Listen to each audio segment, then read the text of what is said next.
Okay, hello everyone, I'm back with another guide, and this time is for Seren. I know that this boss will get easier over time as we level up our authentic symbols and get more final damage.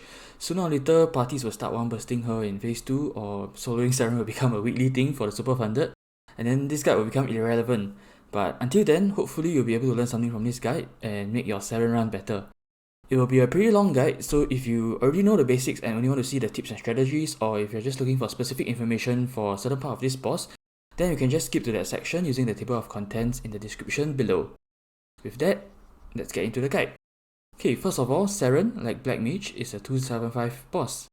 The minimum level to participate is 265. Seren is also similar to Black Mage because it's a boss where you can't just on BOD and tank everything. We all know that in Black Mage, even with BOD, you are still susceptible to curses and will lose a life if you take white plus black curse. In Seren, there are also anti-BOD mechanisms and an insta-fail condition, so even if you have a BOD, you still need to actually play the game. In a sense, it's also encouraging to players without BOD because BOD also, it won't be that big of a help, right? Alright, Seren has two phases. Her first phase is 150 authentic force requirement, her second phase is 200 authentic force requirement. Every 10 authentic force below the requirement means that you are dealing 10% less damage. If you've been doing dailies and the events diligently up till now, you should be at around 160 authentic force at the time of this video. Means you'll be dealing only 60% damage to phase 2. Iframe is also very important for this boss due to segment tests, which will be explained later.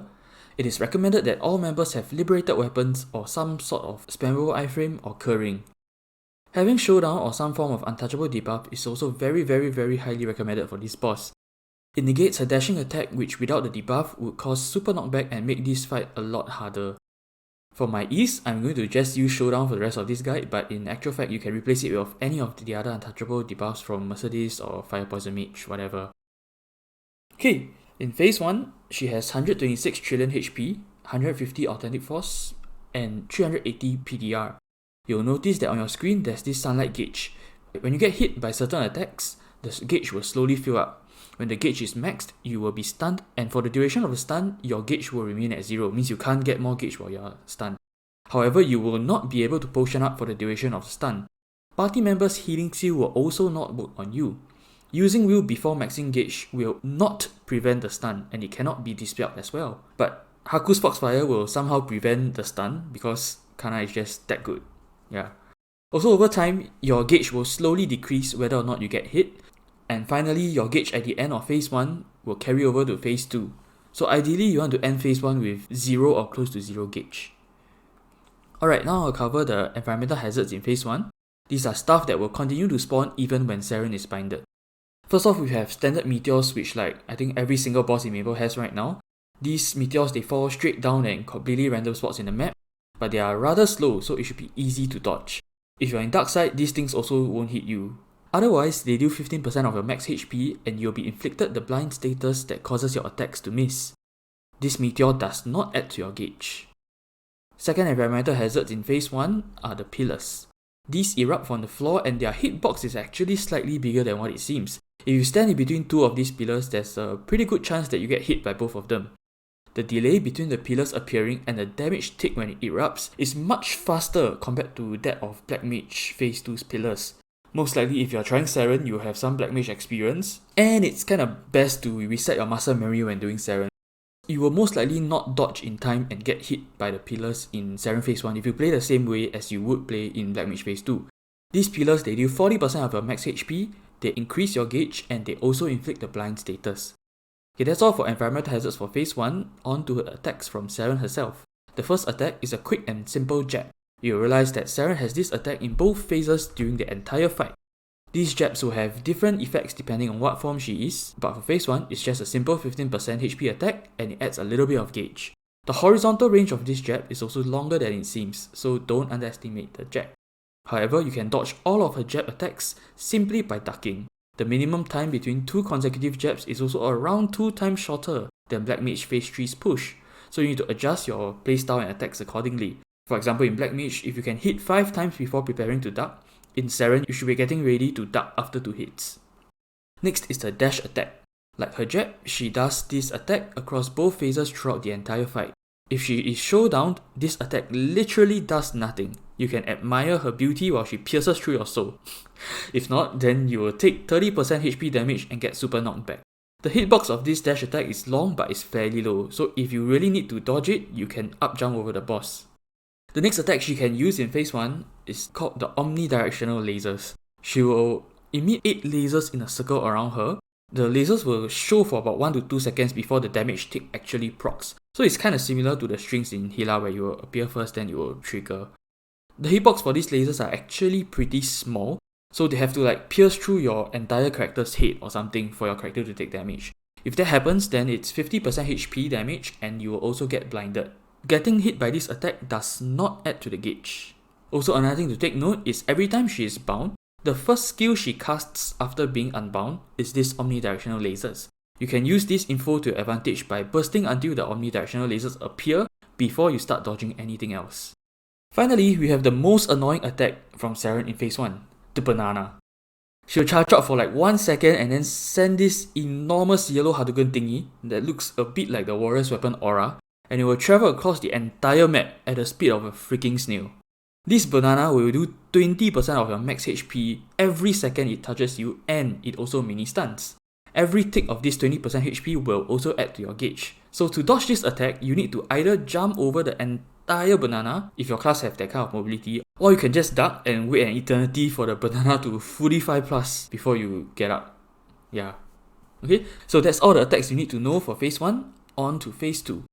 Okay, phase 2. Phase 2, she has 330 trillion HP, the requirement is 200 odd force, and she also has 380% PDR.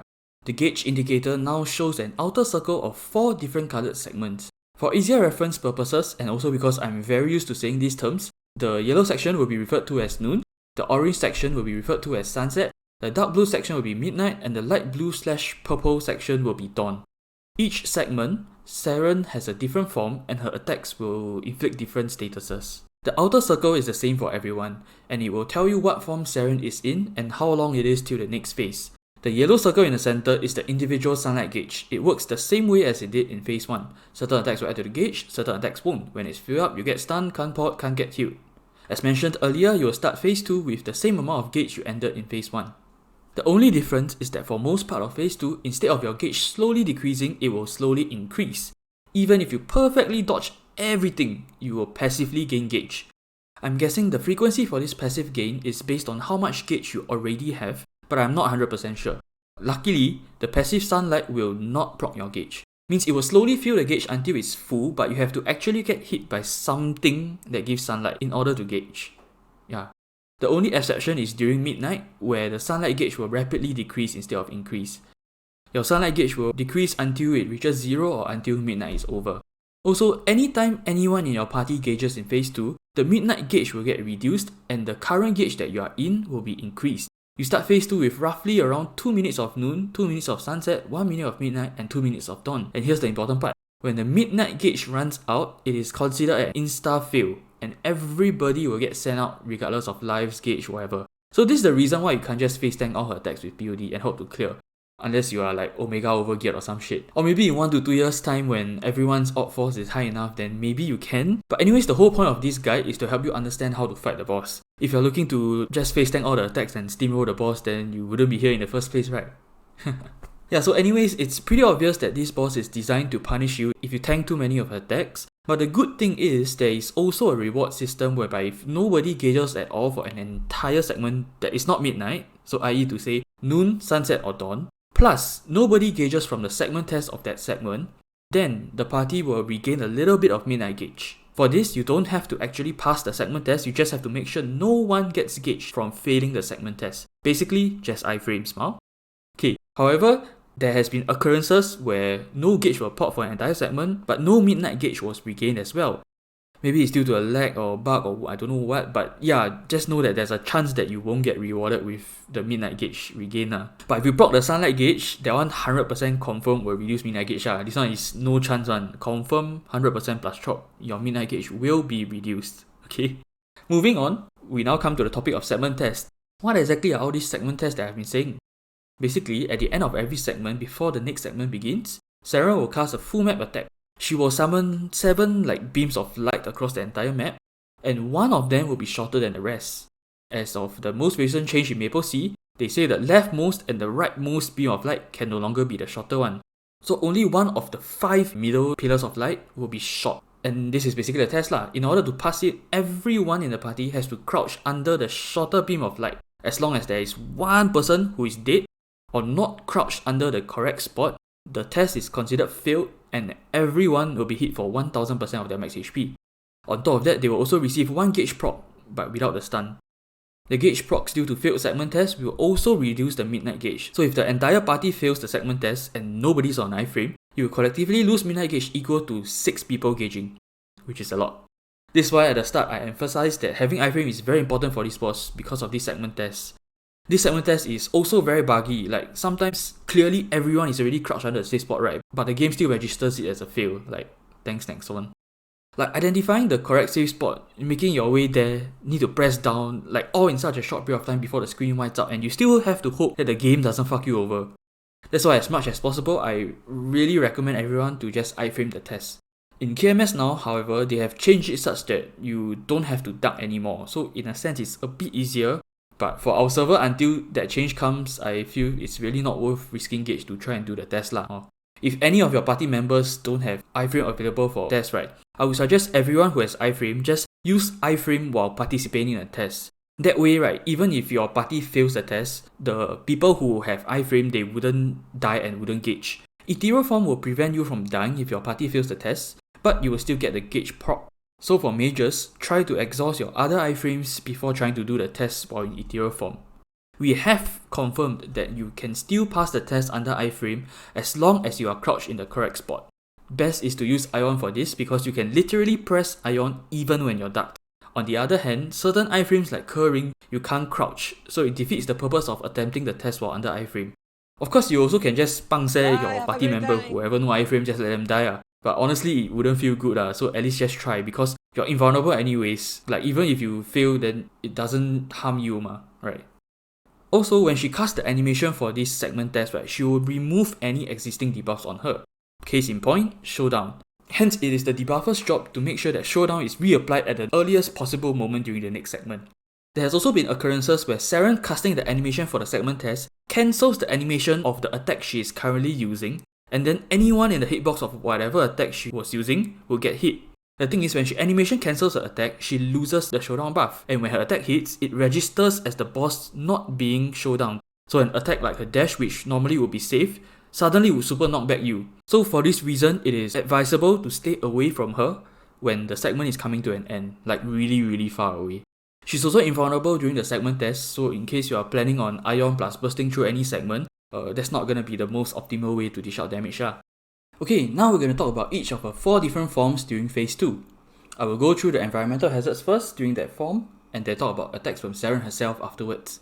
Phase 2 will always start in noon, so I will talk about noon first. In noon, there are 2 main environmental hazards, namely the bombs and the sun rays. The bombs will spawn at fixed locations and there are no safe spot from all the mines, so you have to yourself decide which way to go to dodge these bombs. Sometimes it will spawn one entire row of bombs and then you got no choice but to iframe or upjump. The extreme left bomb hits you even if you hug the left wall, so be ready to dodge bombs even if you are bursting at the left side. These bombs hit you for 35% of your max HP and they blind you, causing your attacks to miss. And they also add a decent amount of gauge. Sun rays. Sun rays are a sadistic invention by Nexon. Really. They deal 10% max HP per tick and the game throws a fucking flashbang at you for every tick that you tank. While your character technically doesn't get stunned, anyone whose screen flashes white will definitely flinch a bit. So more or less, you as a person, you'll get stunned, right? On top of that, each tick of 10% HP will also add a chunk of gauge. So if you're caught in one of these sun rays, right, you're most likely gonna gauge or at least get half your gauge filled up. They hit a maximum of 6 times per sun ray, so the maximum damage you can take for this sun ray is 60%. The sun rays will always form in an X shape. There's no guarantee that there will always be a safe spot under the intersection of the sun rays, so you should always assess the situation to know where to go. There will always be a warning laser before the sun rays, and you should use this time to plan your movement. The delay between the warning lasers and the sun rays actually firing is actually random and inconsistent. It can take anywhere from 1 second to 3 seconds for the sun ray to fire, so the best course of action is to always assume the worst and get out of there ASAP. Yeah. During noon burst, right, it's very common for the sun rays to spawn while you're bind bursting Seren. So to determine if these sun rays will hit you, right, you need to pay attention to the warning laser. If it cuts through this area on the left, means it will hit you and you should stop hitting to dodge the sun rays first. If it doesn't, means you can continue bursting and the sun ray will not interrupt you. However, you need to make sure you're at the far left wall in order for this judgment to be accurate. I mean, it's a good idea to keep it on the left side anyways. This is because you want to have this triangle that you can play with to dodge bombs or sun rays. It doesn't work well on the right side because there's a hidden bomb that spawns outside the map that will hit you, and in the middle is just terrible because you're not even guaranteed that there's gonna be space for you below the intersection point. So if this happens during your bind burst in the middle, you can say goodbye to your ROR or you're forced to iframe. Yeah, and even if there was a safe spot from the sun rays there, if a bomb spawns on you, you're also kind of screwed. So TLDR, just play left side in noon. Last thing to know about these sun rays is that when a HP drop below roughly this area, a third sun ray will start to spawn, and it can appear on either side. There's no real pattern or anything to this third sun ray, at least to my extent of my knowledge. So just be careful and remember to wear sunglasses when doing Seren. Okay, on to Seren's attacks during noon. Her basic jabs deal 20% max HP instead of 15 now, but everything else about it is pretty much the same. It increases your gauge, you still can duck to dodge this jab, and be careful not to underestimate the horizontal range of this attack. Same goes for her dash, as long as she is showdown, this attack does nothing. If she isn't, then this dash will hit you for 35% of your max HP and you will get super knockback. Next is the most important attack from Seren to look out for in this phase. It is this horizontal laser that hits across the entire map in the direction that she is facing. If it hits you, you'll take 35% max HP damage, your gauge will increase, and you will be stunned in place. This stun, however, can be dispelled, so if you have a bishop, you can back them to save you. You can dodge this attack by ducking, so it's very important to learn the animation of this attack and crouch whenever you see it, because getting stunned in noon isn't fun, man. You won't be able to dodge bombs that spawn on you, you won't be able to dodge her jabs, or even worse, if you're caught by a stun right into a sun ray, you're gonna lose 95% of your HP and there's nothing you can do about it. In my opinion, the most obvious way of identifying this animation is by looking at the diamonds that appear in front of her. Basically, if you see diamonds, shout laser. If you hear laser, faster press down. If you don't see her on your screen, you should automatically assume that she's going to laser, and you should stay ducked until you actually see the laser appear. Only move if you need to dodge like bombs or sun rays. This laser has a relatively longer cooldown compared to other attacks, so if you see her laser, you can roughly know that she's not going to laser again for a while. On the other hand, if she hasn't lasered in like 10 seconds or so, then you should probably expect a laser coming. You can also dodge laser by up jumping or floating with blink, but usually this occurs when you're dodging something else and you see her laser animation like mid-air, or else it's really much easier to just press down. Lastly, she can also use an upgraded version of the omnidirectional lasers in phase 1. Instead of it, she now shoots 12 lasers in a circle around her. These deal 50% max HP and also inflict the blind status if you get hit.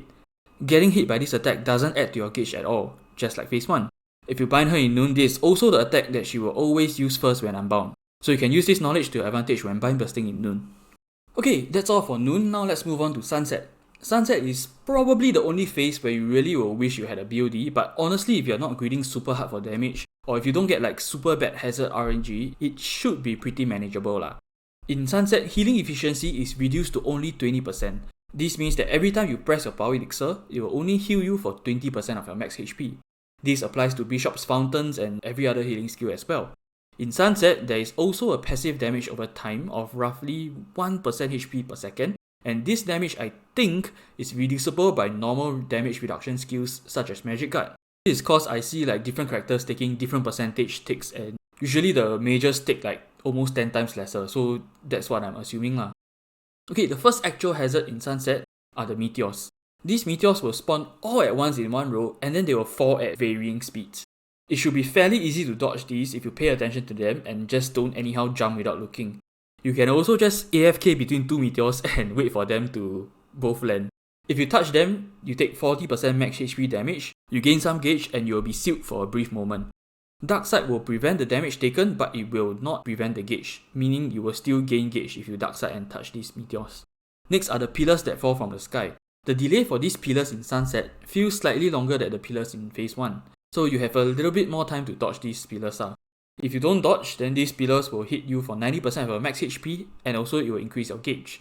The stupid thing about these pillars in sunset is the fact that they can stack spawn. Means like one pillar spawn at a particular location, right? There's a possibility that another one spawns at the exact same spot before the pillar actually strikes. So that after you see the first one strike, right, you will think that, oh, the area is safe. Then you go over. But actually, that's when you get hit by the second pillar strike. It's really damn dumb because I hope they fix this in future because it's really a shitty boss design if this was intended. Last map hazard for Sunset are the 2 firewalls that will appear at these 2 fixed locations, one on the left and one on the right. They will spawn together every 1 minute after sunset starts, and they will last for around 20 to 30 seconds before disappearing. I think the duration is based on how long the current sunset gauge is, but I'm not 100% sure. If you touch the walls, then you will take 50% max HP damage, and you'll be inflicted some sort of fire debuff that prevents potion usage, and you will take an additional 3 ticks of roughly 1.5% max HP damage each. Taking damage from these walls do not add to your gauge. So if your gauge is full and you want to not gauge so that you get a free reset into midnight, you can consider suiciding to these walls. Okay, on to Seren's attack in Sunset. As usual, we have her jab. In Sunset, the damage is increased to 35% of your max HP, and on top of that, you are also given the fire debuff, the same one you get if you touch the firewalls. Potion lock and 3 ticks of 1.5% HP damage. Same thing, crouch to dodge. If you get hit by this attack will also increase your gauge, and don't underestimate the horizontal hitbox of this jab. Same thing for her dash. As long as she is showdowned, this attack does nothing. If she isn't showdowned and you get hit, then you'll be super knocked back and your gauge will increase. On to her one and only unique attack in Sunset, the 3 combo slash. Her sword will glow and she will slash in front of her. She will always do these 3 slashes in a fixed order. For the first and second slash, as long as she is showdowned, these attacks will do nothing. However, the third slash, even with showdown, you have to crouch to dodge it, or else you will get hit for 200% of your HP. If you bind her mid-slash, or in between any of the 3 slashes, there's a chance that she might continue the slash from where she left off, or there's also a chance that she might just restart from 1. However, we had one occasion where she was bound mid-slash, then she did another 1, 2, 3 after she was unbound, and then she resumed her slashes from 2 and 3 from the first bind.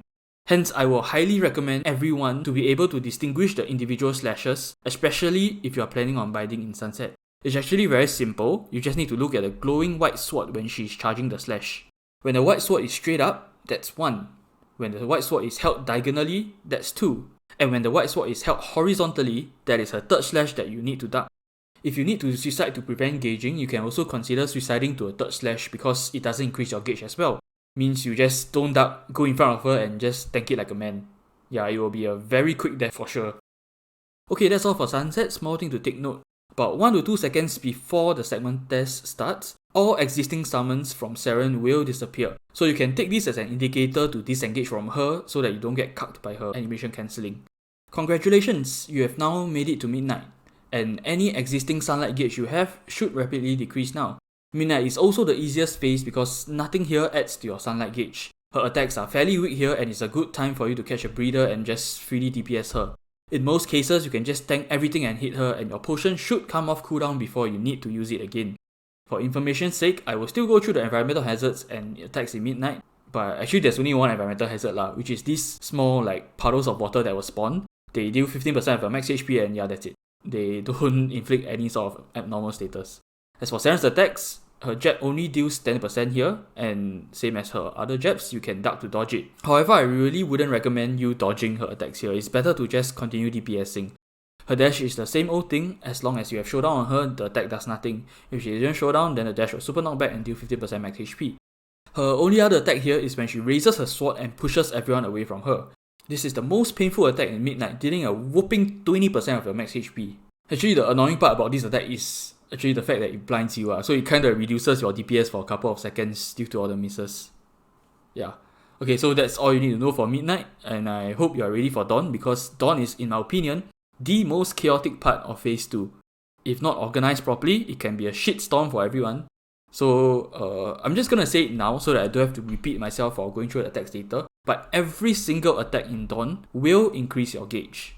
First things first, in dawn, she starts off with a shield of roughly 10%, and damage you deal to her will chip the shield instead of her HP. Here's the catch. When you or any party member get hit by any of the attacks in dawn, the shield will increase by a bit. It's as if Seren has a BOD of her own now. It's all about equality, man. Yeah, and at the end of dawn, she will heal for however much the shield is. So if your party dodges well, her shield is low, then she doesn't heal much. But if your party is full of clowns tanking everything, then she will heal a lot. It is actually very common for parties in their first few practice runs to have Seren heal back all or almost close to all of the damage that they did during noon, sunset and midnight. Yeah, this is normal lah, don't feel discouraged if this happens to your party. Just practice more. Okay, so if you don't want to be a clueless clown, listen up and educate yourself. First environmental hazard in Dawn are these wisp-looking balls that spawn in the center of the map. They spawn every 15 seconds after Dawn starts and they will spawn in 2 sets of 3. These wisps have something like a trigger range, and if anyone comes into that trigger range, it will cause the wisp to start exploding. The AoE hitbox of the explosion is roughly 2 times bigger than the size of the wisp when it first spawned, so don't be deceived and keep your distance from them. Social distancing is very important. So if you get infected, if you get hit by the wisp explosion, you will take 25% of your max HP as damage. You also get COVID. You also get confused. Basically, your arrow keys will be reversed. There are certain classes that are able to clear these wisps quickly and efficiently, so it is a good idea to dedicate one person in the party to do this job. I will elaborate on this later on in the strategy section. Next environmental hazard is this sword falling from the sky. You need to pay attention to the top of your screen to notice the swords forming and then dodge accordingly before they fall on your head. If you get hit, you will lose 25% of your max HP and you will be stunned. Of course, multiple swords can appear at once, you just have to pray that you get good RNG and don't get like one entire row of swords falling with no space to dodge. Next thing to take note, in Dawn, there are these deers. Depending on the HP left, there can be up to 3 deers for the entire Dawn. If the person the deer is aggroed to is within attack range, the deer will execute its attack. The lowering of its head is like the charge up animation, and you want to get out of its way before the deer flicks its head up, because that's when you will get hit. Classes with teleport will have it easy here because they can just teleport behind the deer when they see them lowering their head. Alternatively, you can also up jump to avoid getting hit by the deer. If you fail to dodge, you will take 10% max HP damage and you will also get super knockback.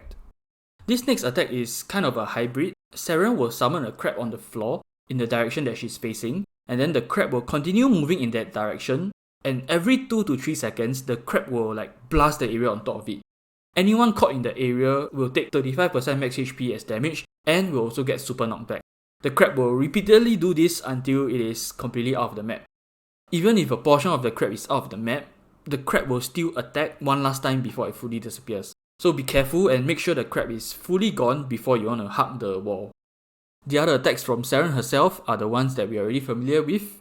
Her jab in Dawn deals 15% HP damage and now will inflict a slow debuff on you. You will also be normal knockback even if you have 100% stuns. It's something like the golem attacks in Lucid. As usual, this attack can be dodged by ducking. Her dash is the same. If she is showdown, you won't get hit. If she is not showdown, you'll get super knockback and you'll get slowed.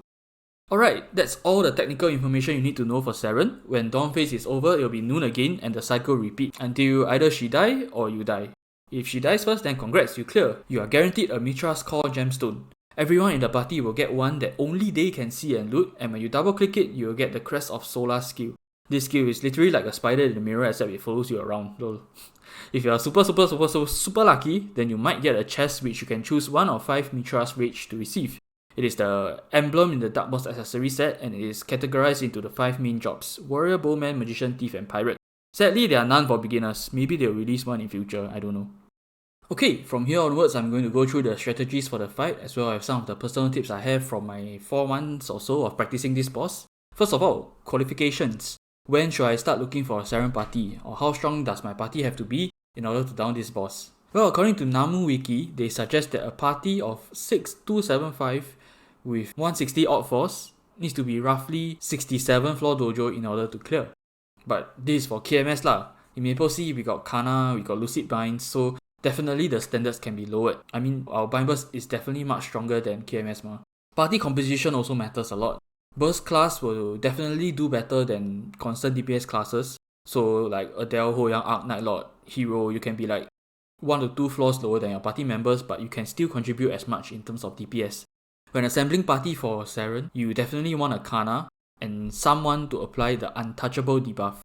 Kana's party utility with stone and the 15 seconds bind is just too good to give up. And you also definitely don't want to deal with all the super knockbacks that Seren does every 4 to 5 seconds, so please get someone with an untouchable debuff. The rest is anything to be honest. Of course, the more party buffs you have, then the lower the individual requirements can be for the attackers. When talking about damage, it's hard not to talk about IED. Seren has 380 PDR compared to 300 from all other hard bosses so far. This means that you are dealing 3.8% less damage to Seren for every 1% IED below 100 compared to 3% for other bosses.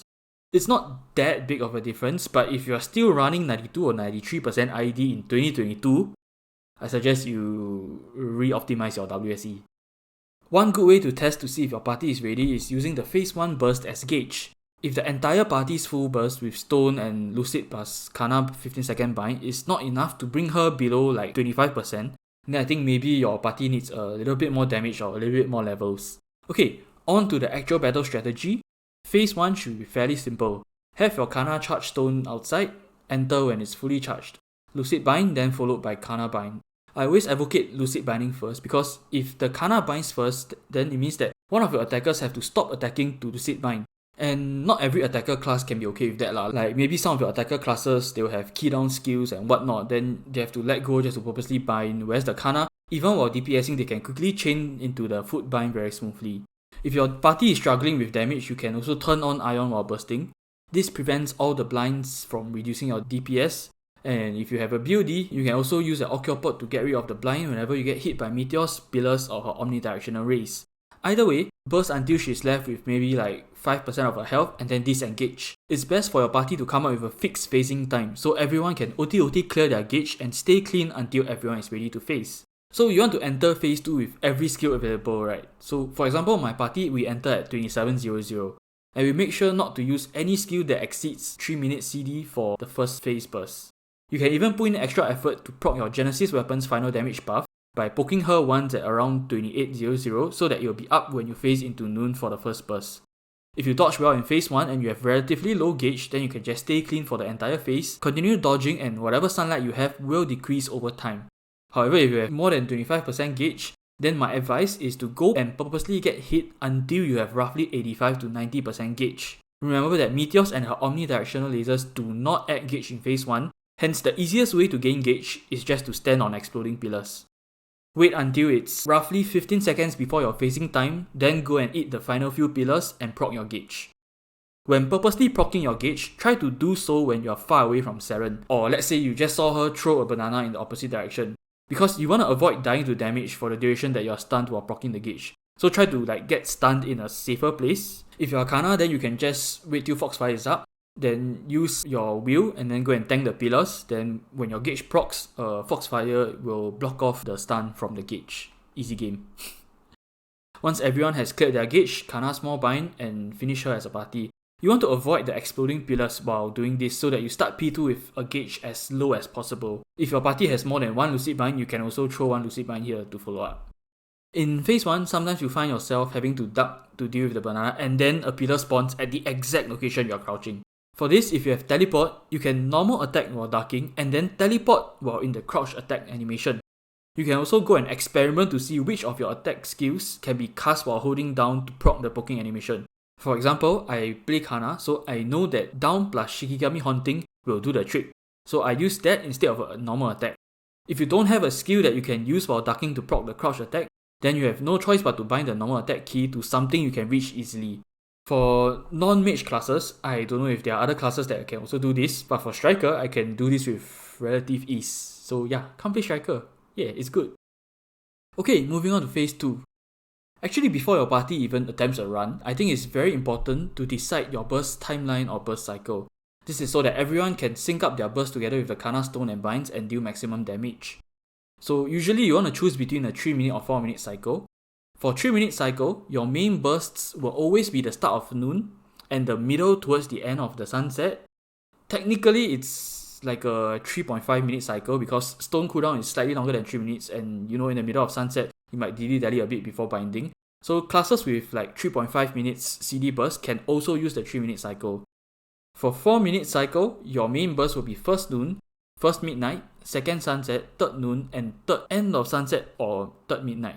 A normal and more practical timeline is clearing before the third dawn, so I'm only counting till then. But technically, if your party is skilled enough and you still have midnight gauge, there is enough time for you to go to 4th noon and 4th sunset. But for this video, we will just focus on the timeline that ends before third dawn. The two different cycles have their own advantages and disadvantages. But I think the main consideration factor should be your party's composition and individual strength.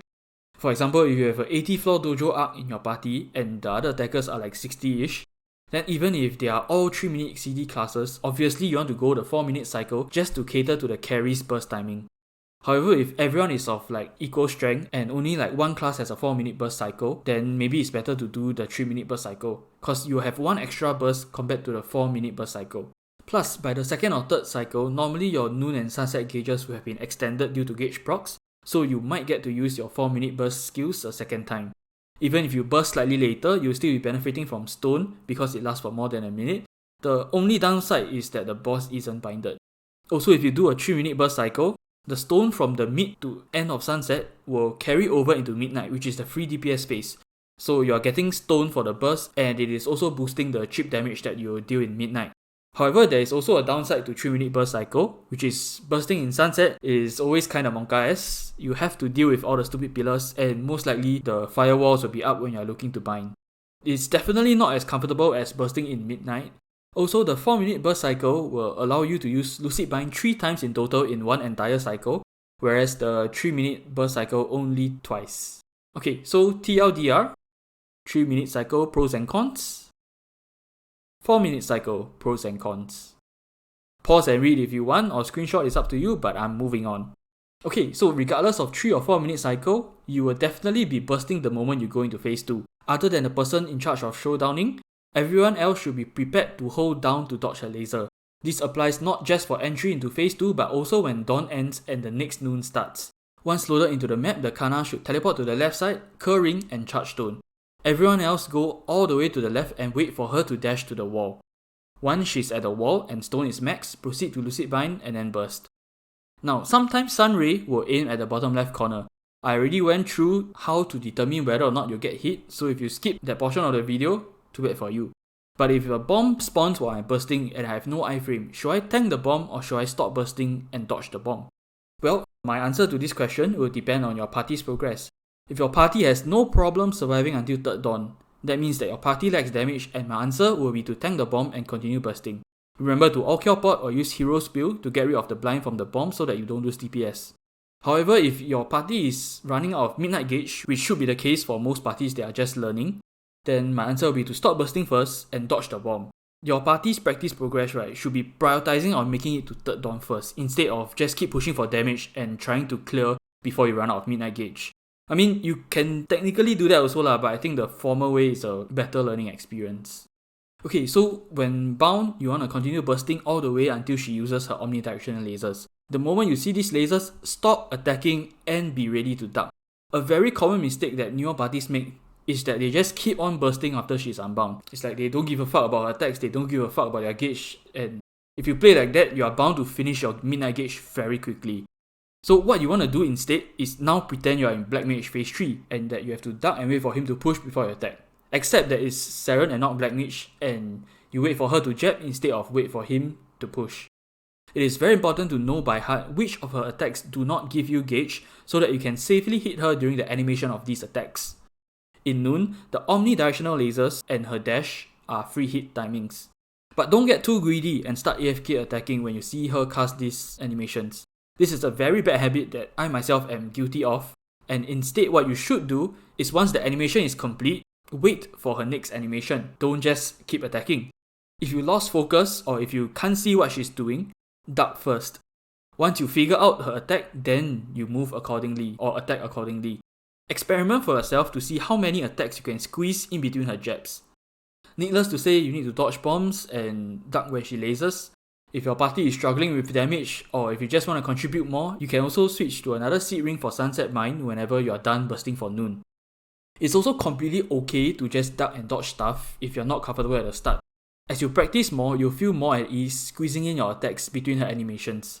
If you find yourself in a sticky situation where everything is going to hit you, then the order of priority to dodge is lasers, sunray, bomb, jab, and then omnidirectional lasers. For segment tests, I will recommend to get everyone to iframe every single test if possible. Like I mentioned earlier, the current test is way too tough to pass and it's pretty buggy. If your party has a class without iframe, for example usually it's the bishops or night lords, Then I would suggest Ion and Curring for noon and sunset segment test, or vice versa, up to you, and then everyone participate in the midnight segment test. If your other party members have iframe available, try and get them to save Ion for this midnight test so that they can Ion and do the test. That way, even if the segment test fails, they don't die and they don't contribute to the reduction of the midnight gauge. However, if towards the end of noon you find that your gauge is pretty high, say over 75%, you might want to consider intentionally gauging to reset your gauge, and you enter sunset with as low as a gauge as possible. If you are a mage, this is even easier to pull off. Simply press ethereal form during the segment test. You won't die, but you reset your gauge for free and you save an iframe. Earlier on I mentioned that if nobody gauges in a particular segment, then there's a chance you may regain some midnight gauge at the end of the segment test. This is the exact reason why you want to reset your gauge, because sunset is the easiest segment to maintain a low gauge. As a party, you should try to refrain from gauging in sunset and possibly recover some midnight gauge at the end of it.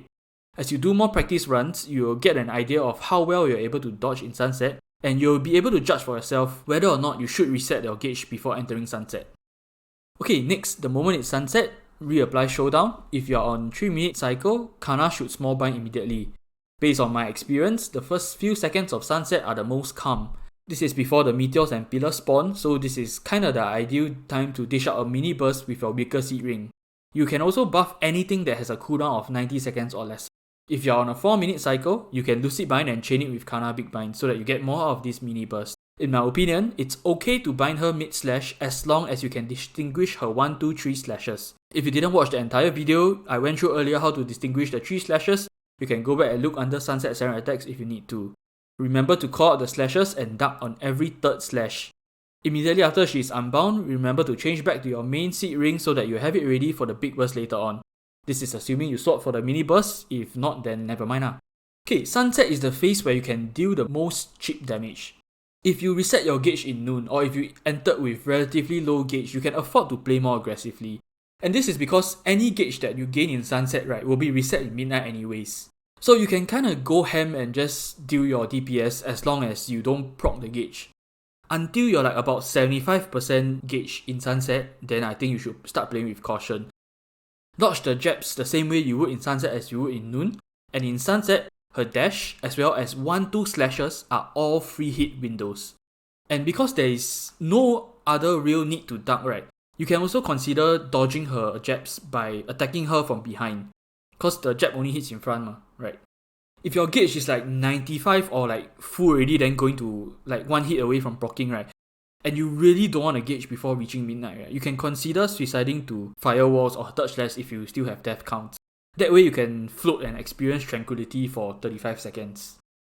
If you find yourself in a sticky situation where everything is going to hit you at once, then the order of priority to dodge is pillars, meteors, jab, firewall, and third slash.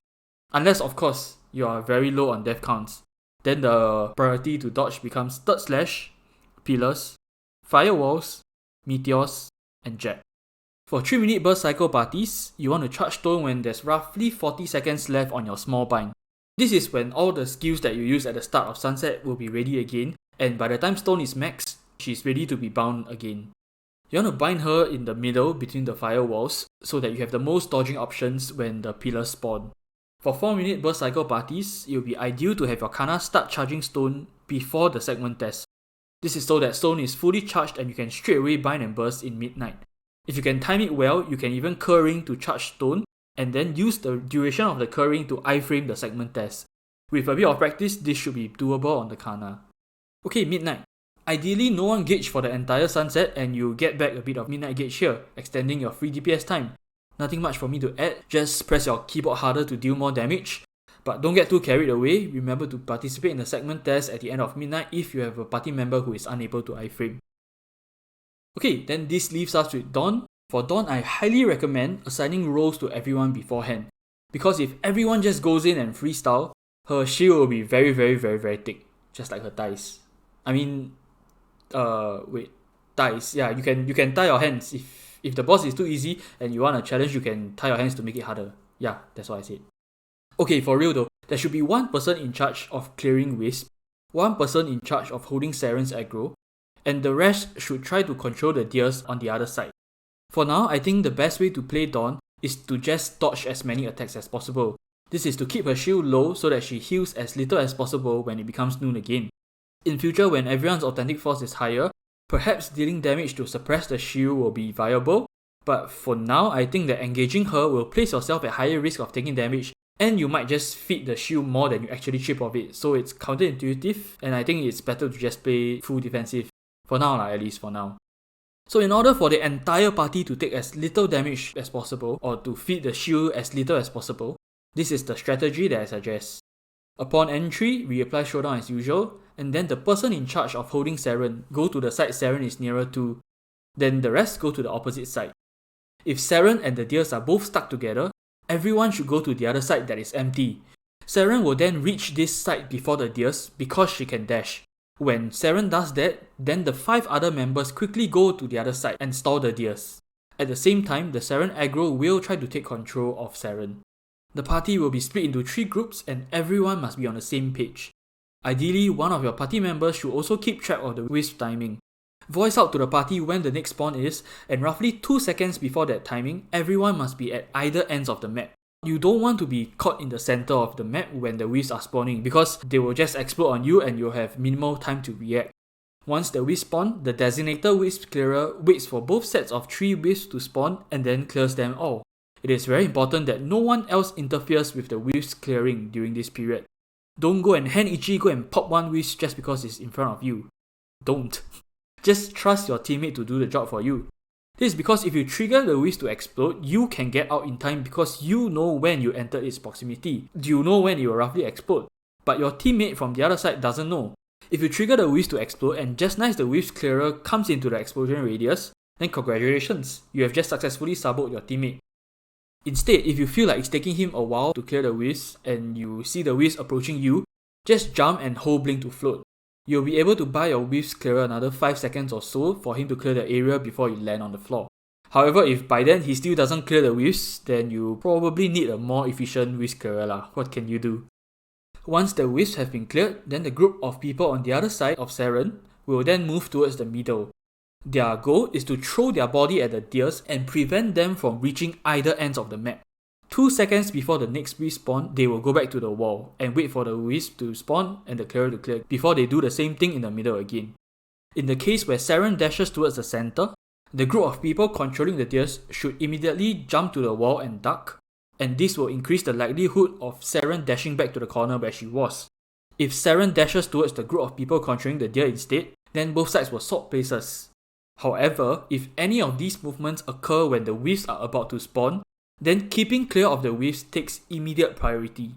Everyone should just wait at whichever end of the map they are at, wait for the wisp to spawn, wait for the wisp clearer to clear, and then proceed to move to your new location. As for the person holding Seren's aggro, your job is to keep Seren in the left or right side of the map whichever she is at, and try to keep her facing the wall as much as possible. This will send all her crabs into the wall and everyone on the other side of the map will absolutely love you. You will also need to duck whenever she jabs, or else you will take damage and that will feed the shield and your gauge. Try to only duck when she is stabbing and get up immediately after, because if you are ducked for too long, it is likely that she will aggro someone else and dash away. It's kinda like how Black Mage works in phase 3, and you wanna keep that aggro on you by staying up as much as possible, only duck when necessary. The wisp clearer should also learn how to do this, so that when he is on Seren's side, there will be 2 people holding the aggro and she's less likely to dash away. When executed perfectly, this strategy will be actually very satisfying to watch, and honestly the number of deers wouldn't matter at all because they will be all controlled in the center. So once again, the ideal scenario is like this. Seren is on one side, let's say the left, facing the left wall. The deers are in the middle but they are moving towards the people on the right. The wisp spawn. The wisp clearer clears all the wisps before the deer reaches the right wall, and then the group of people immediately jump to the center and lures the deers back into the middle. Before the next wisp spawn, the deers are near the middle again and the group jump back to the wall. So it's a rinse and repeat. However, if things don't go according to plan and you find yourself in a sticky situation where everything is going to hit you, then the order of priority to dodge is wisp, falling sword, crabs and deers, and finally Seren jabs. If you can control it, getting knocked back into the wall is much better than getting knocked into the middle of the map. If someone messes up somewhere, don't panic. Just go back to the nearest wall, wait for wisps to spawn, wait for them to be cleared, and then stick to the plan. It is also a good idea to appoint a substitute whiz clearer or a substitute Seren aggro holder in case the main guy passes away, then he doesn't need to respawn immediately. Lesser people alive in this phase also mean lesser shield gain. Before dawn ends, the tears will fade away, and if you are running a 3-minute burst cycle, the Kana can use this as an indicator to teleport left, activate stone, curl ring, and charge stone through the segment test while being invulnerable. If you're running 4-minute burst cycle, you'll be repeating what you did in first sunset for second noon, so yeah, just lucid bind, Kana bind, and mini burst, then save your big burst for second sunset. Alright, one last thing I'd like to add on, right, is actually something that I only learned recently as we got more damage. I'm not actually sure if this is an intended feature of this boss, but apparently, if you deal damage past a certain point for the entire cycle, there is actually some sort of a penalty, whereby you lose a chunk of your midnight gauge suddenly right before the midnight to dawn segment test. It's like the game is punishing you for dealing too much damage or something. I can't actually see any pattern or correlation between the HP remaining and gauge deduction, so I'm just gonna show you a few of the occurrences that I have. I don't know man, if someone can figure this out, please let me know, I'm genuinely curious. Based on my own votes, for the first cycle, the lowest health remaining to not have any midnight gauge reduction is the letter F of the word time left. But I've heard people say that you can go up to the letter L. Second cycle, I think it's around the left edge of the death count box, but I have footage of other runs that go way below that and didn't get any reduction as well, so I really don't know . Okay, yeah, so that's about it. Hope you have learned something from this guide and hope to see more parties attempt and clear Seren. If you find any information wrong or if you have something to add to the video, feel free to leave it in the comments below. Thank you for watching and I'll see you in the next video.